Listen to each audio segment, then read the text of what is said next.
Minister Royal Reid for your post-cabinet updates. Minister?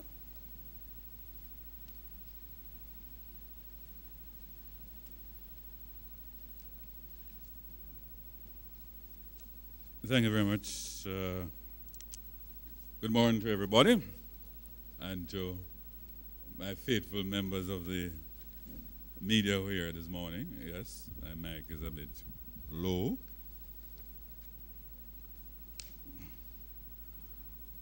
Right. The following decisions of Cabinet were made since our last briefing. Cabinet has issued instructions for the development of a national organic agricultural policy and an accompanying implementation plan. This is being pursued in light of the potential for organic agriculture's significant contribution to economic growth through increased production and trade.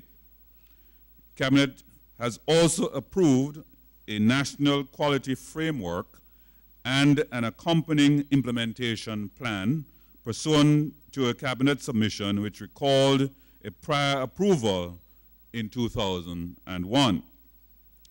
This decision is taken against the background of the following. A, the establishment of the Jamaica National Agency for Accreditation. B, implementation of the hazard analysis and critical control point systems in the regulation of the food sector. And C, significant changes in the global trading environment. Cabinet also approved the tabling of the Justice of the Peace Act and the renaming of the Courts of Petty Sessions Miscellaneous Amendments Act 2017. The objectives of the bill are to strengthen legislative provisions for the selection, appointment, jurisdiction, training, and discipline of justices of the peace. Increase the monetary jurisdiction of justices, of the peace when exercising summary jurisdiction in a parish court, and renaming the courts of petty sessions as lay magistrates' courts pursuant to a recommendation of the Justice Reform Task Force. And of course, special note was made by the Prime Minister of the critical roles that JPs could play in dispute resolutions at the community level. A few reports were tabled at Cabinet and was approved for the tabling in Parliament. These include the annual report of the University of Technology for the years 2014, 2015, and the 2017 annual report of the All Ireland Cane Farmers Association. In terms of contract approvals, Cabinet approved the award of a contract for the construction of a secure storage facility at the Institute of Forensic Sciences and Legal Medicine over a period of 5 months. The contract was awarded to West Indies Home Contractors Limited in the sum of $161,171,180.80.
dual function of AOA and TDOA capability, and the upgrading of existing RMDFS site in Albion St. James to also have the dual function of the AOA, TDOA capability using the newly purchased equipment.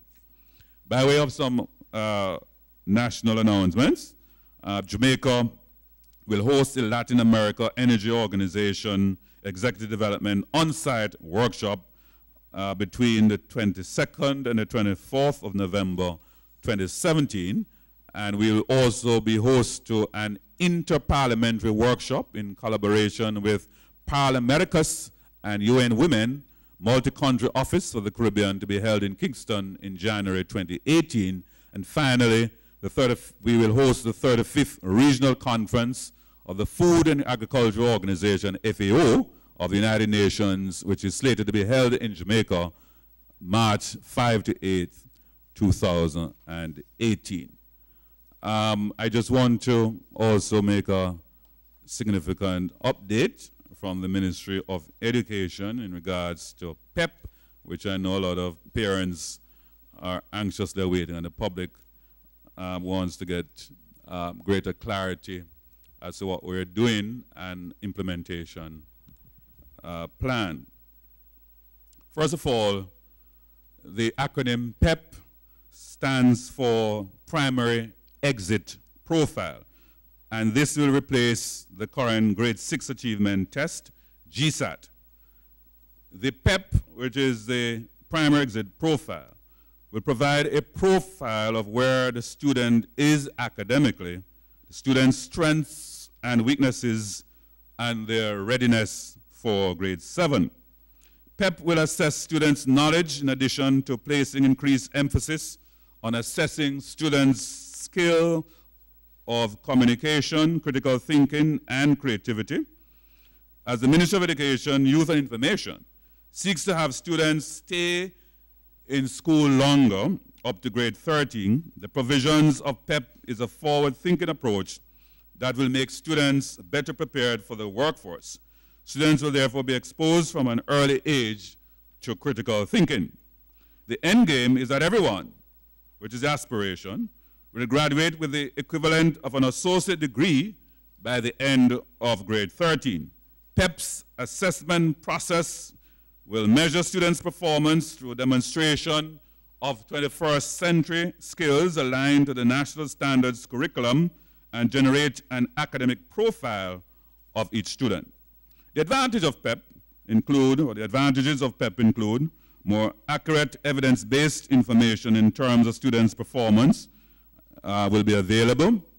Students' completion of the curriculum and their progress will be monitored more regularly. More opportunities will be provided for teachers to identify students' strengths and weaknesses and therefore plan lessons to meet the specific needs of each student. Students will become aware of their progress, and teachers will work with students to improve their learning. Again, one of the questions have been asked, what are the components of PEP? The PEP will consist of 3 key components. 1, performance task, an ability test, and a curriculum-based test.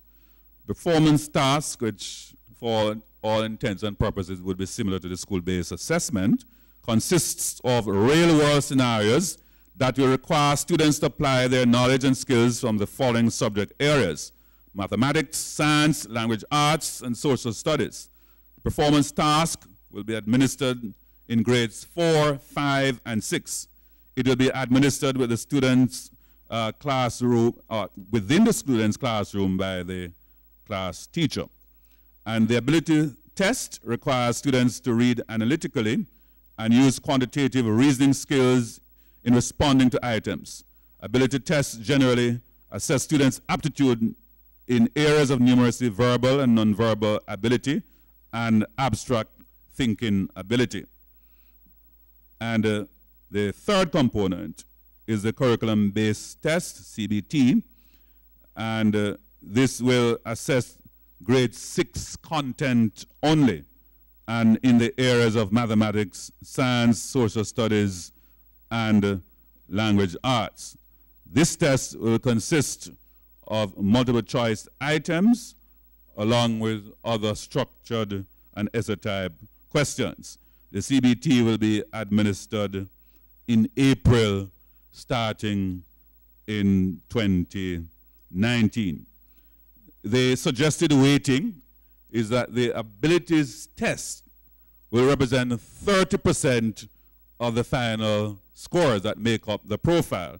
And the CBT, curriculum-based test, and the performance test will together make up 70% of the profile grades.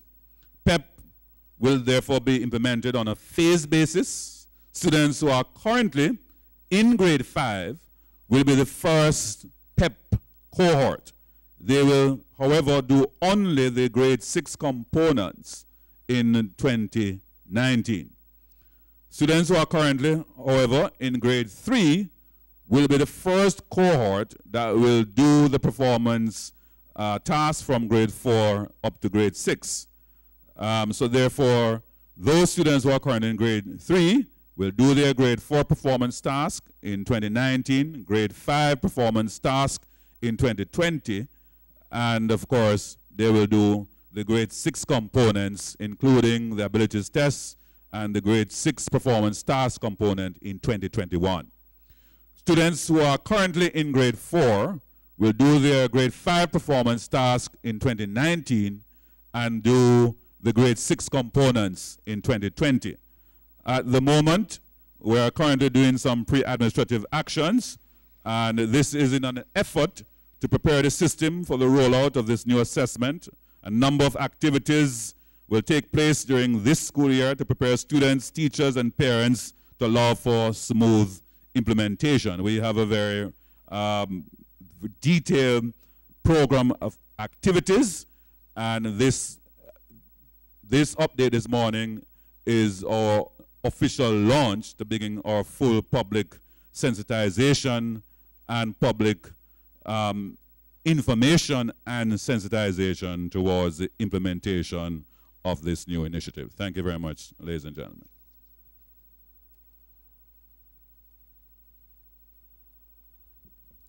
Thank you so much, Minister Reid, for the updates, and of course that a very crucial update on PEP.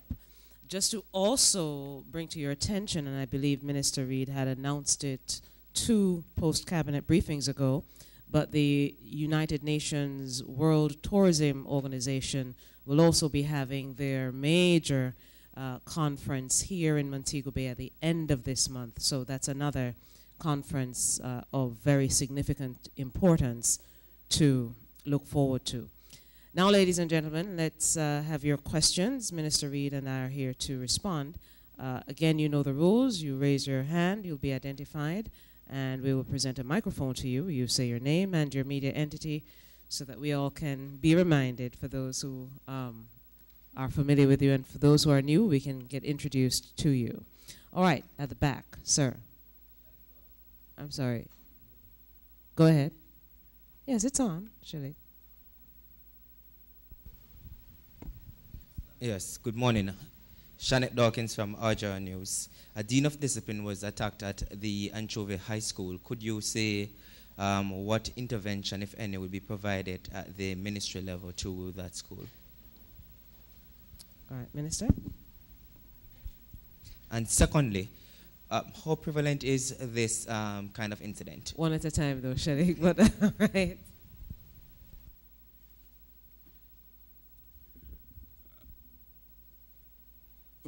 First of all, I think the issue you've raised has been making the rounds in the media, and I, like yourself, privy to a response by the board chairman to what is happening at Anchovy High. But what I want to say to the media is that we support operationally through the Department of School Services. We have a safety and security unit.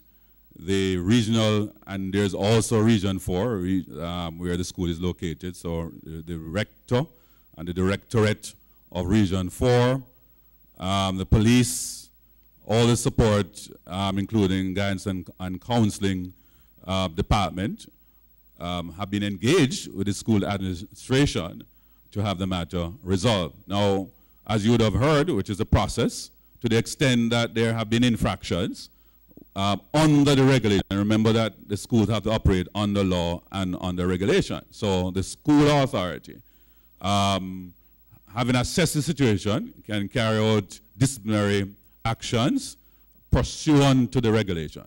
And what we are doing is working with the school administration to ensure that they follow those procedures.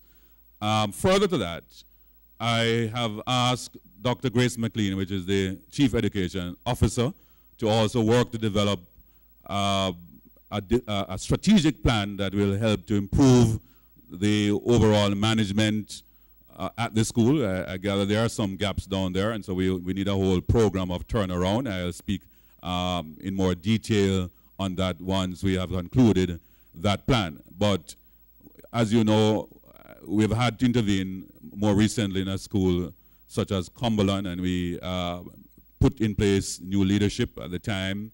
We brought in MICO, Caribbean Maritime University, and a lot of intervention to do clinical assessment of what were some of the issues, and put in place some new programs and initiatives that has brought that school under greater management and control, and in fact, I would say a very successful turnaround. So I'm expecting that we will bring all the necessary support that is necessary to improve the level of discipline and the performance at that particular school.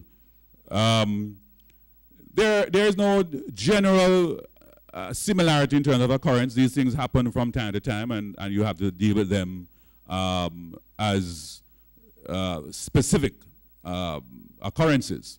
What I would say generally, it speaks to a wider breakdown of discipline in our society, and it could stem, in fact, I'm leaving here to speak at the National Parenting Support Commission launch of their Parents Month, which I think as a society, we have to work together to make sure we have strong parenting that can properly socialize our children so that they can have self-discipline, self-control, and behave themselves while they are in school and out of school. Yeah, a follow-up question as well. Why is it that, are you in support of the school's decision to suspend 3 grades, grade 9 to 11, despite few students being involved in that particular incident?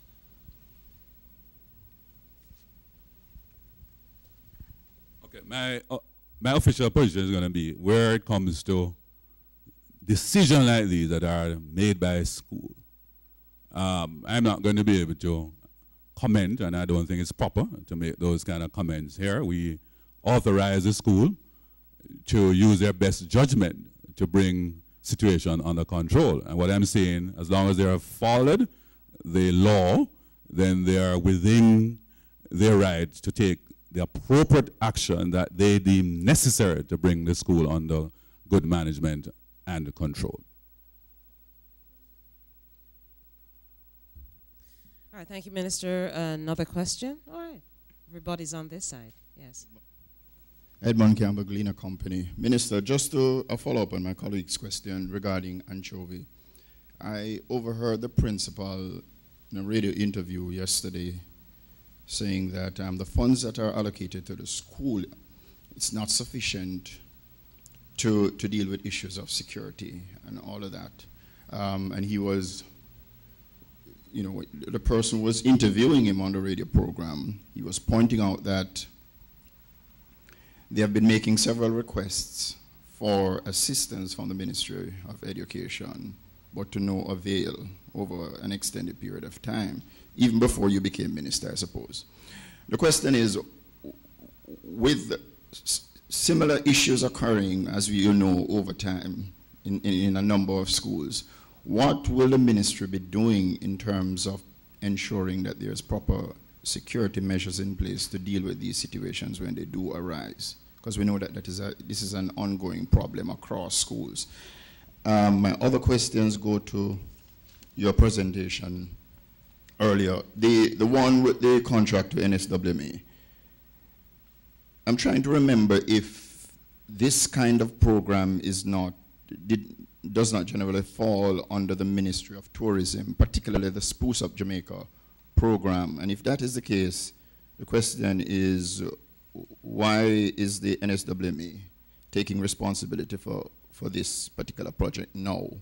And how will they carry out the project? Will it be the workers of NSWME that will be actually implementing the project, or will they be hiring persons to assist? In terms of the National Health Insurance Plan, if you could just give us a brief... Edmund, if you could, that's a mouthful, so especially since you had a lead up to each question. So allow Minister to deal with both the NSWMA issue and anchovy, all right? And then you can come with a third, sure.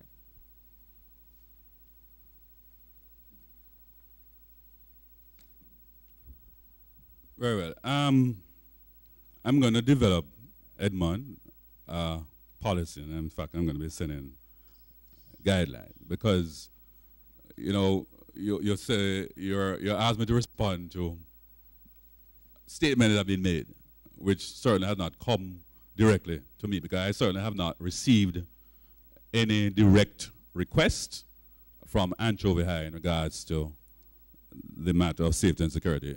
And also, whether or not the particular incident we're talking about had anything to do with security measures. Because what has been reported is that there was a fracas confrontation between students, and the Dean of Discipline attempted to intervene, and there was a reaction. So that has nothing to do with fencing or safety and security. It has to do with self-discipline where the students are concerned. And there is a remedy to treat with that, because the law allows, if students display certain behavior, there is a particular remedy that can be applied. That I don't see how the issue of resources for safety and security could arise. What I would say, having mentioned the development plan that I have asked Dr. McLean to work with the school to develop, and we have done the same thing, as I said, for Cumberland, in terms of if the school, having been assessed, require additional support, as we have done to the entire system, we will do so. So I await the submission of the comprehensive development program, and you can be assured that, as we have done to all schools, where additional resources are required, including additional personnel, including fencing.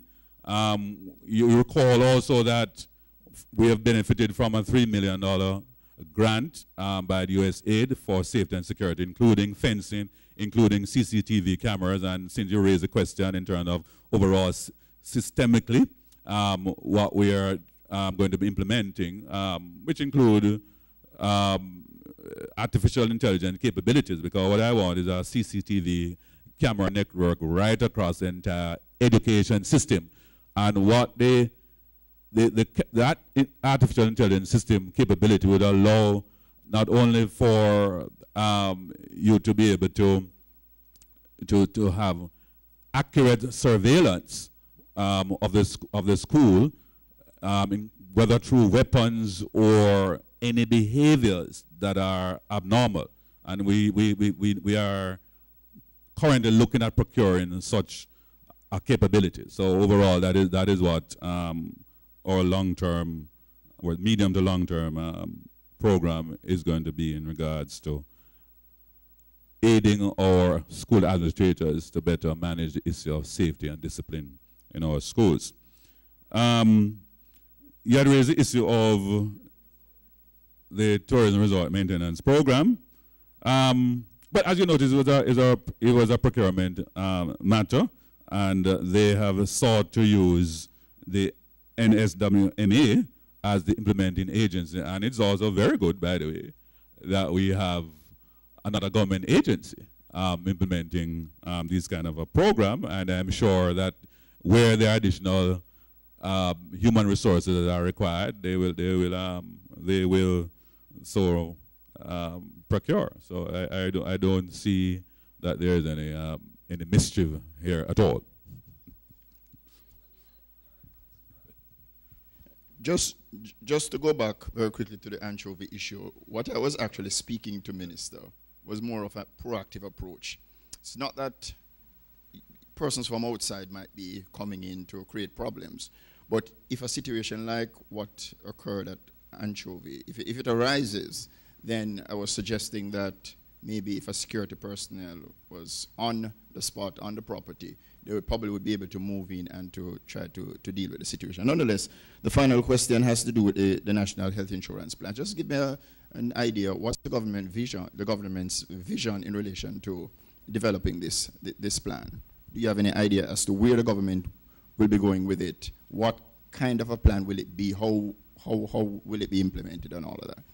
All right, well, all right, I still need to comment on the anchovy thing, although I don't want to detain. But I know when these incidents occur, we're trying to look at all the different facets. And I've read the report where there were issues raised in terms of antecedents, in terms of prior disciplinary issues. And so it also is a management issue, it's a leadership and management issue in the first instance. So this is why I'm now very careful. Let us now meet with all the stakeholders. And, you know, I would have had quite a bit of extensive experience in turning around schools that had disciplinary issues. So I can very much point to some of the weaknesses. It is largely not a resource issue from my understanding of how these things work, but a management issue, a management and accountability issue that both students and staff need to display discipline, and therefore you have order and control. The regulation speaks to teacher discipline, the regulation speaks to student discipline, and there needs to be a strong culture of accountability. But as I said, we'll speak more to that when we have the full evaluation assessment and, of course, the development plan that will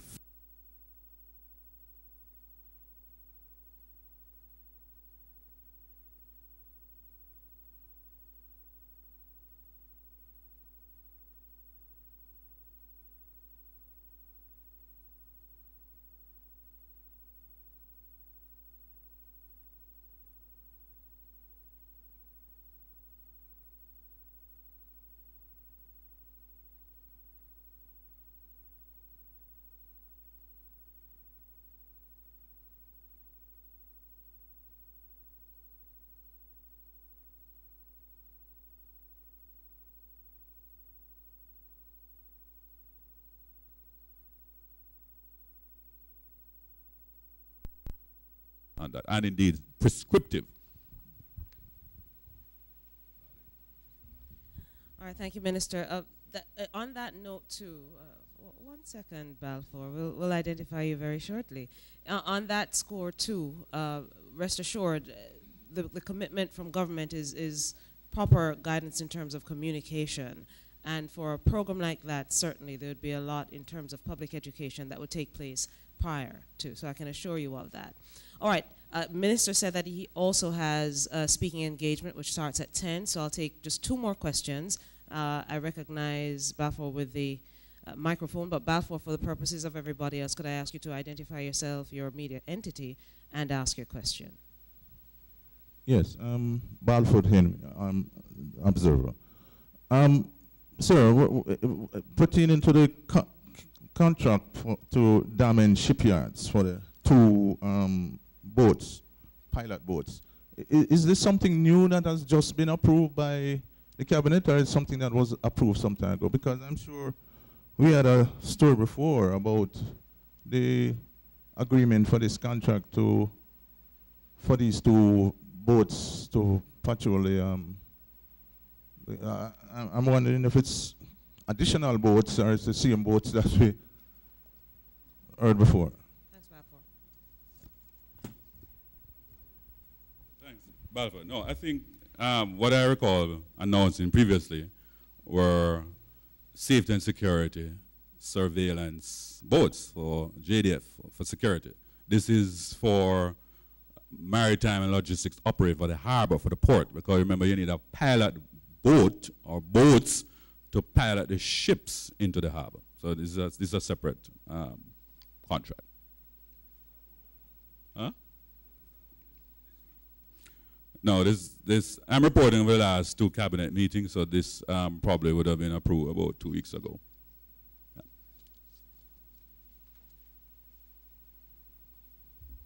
And Shanique, you started, and now you have the final question. Yes, sir.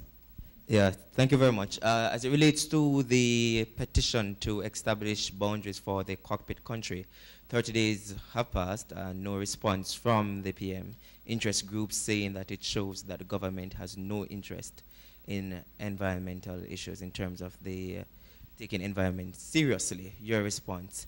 And secondly, I know you have to go, the Accountant General Department employees protesting are gathered to the same building which housed the Ministry of Health in downtown Kingston. Could you say, could you respond to that? I'm hearing that the building is sick. May I, Shanique, in terms of the petition question, I think I could answer both, but I'll allow Minister to weigh in. However, regarding the petition matter, we are aware that the 30 days have expired. You may not know, but the Prime Minister has, in fact, had some informal discussions with some of the environmentalists. That's one. And two, certainly the Cabinet of Jamaica is dealing with this matter, is examining exactly the components of the boundaries, and a statement will be made very shortly. The Prime Minister is aware that the time has elapsed and we're not treating with this matter frivolously. A statement will come in very short order from the Prime Minister himself. Minister, you want to take that one?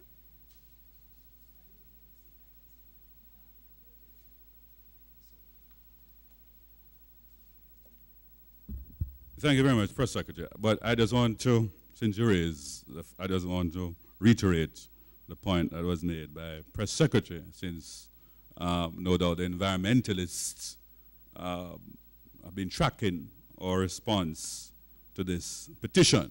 So we want to be very definitive that this administration, led by Most Honorable Andrew Holness, we do respect the environment. We are here for the long-term development of Jamaica.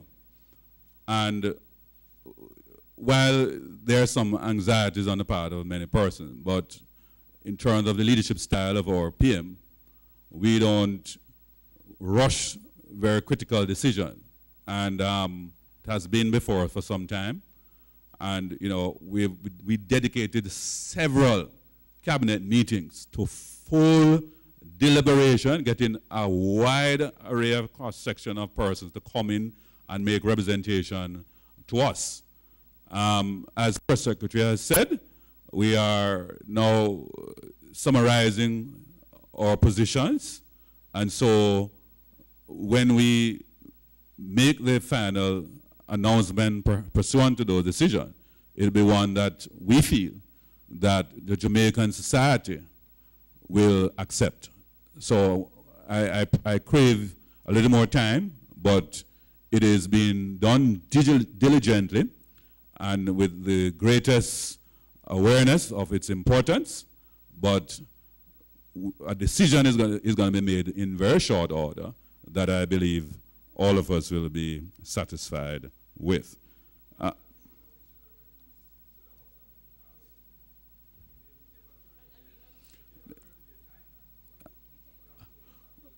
You're breaching the protocol.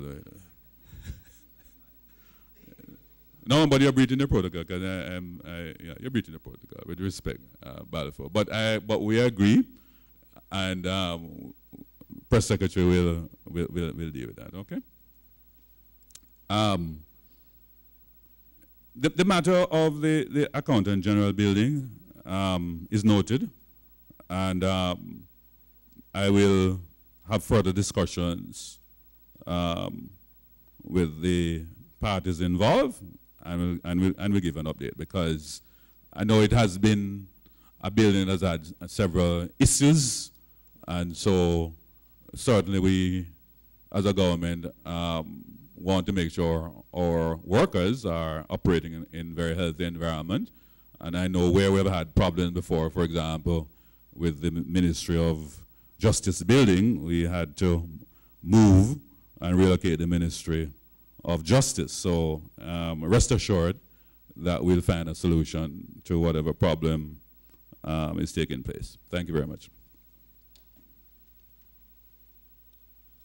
All right, thank you so much, ladies and gentlemen, for your kind attendance to today's post-cabinet media briefing. We'll see you once again in very short order. It's a brand new month. Enjoy November, and Christmas is coming soon, right? Have a good morning, everybody.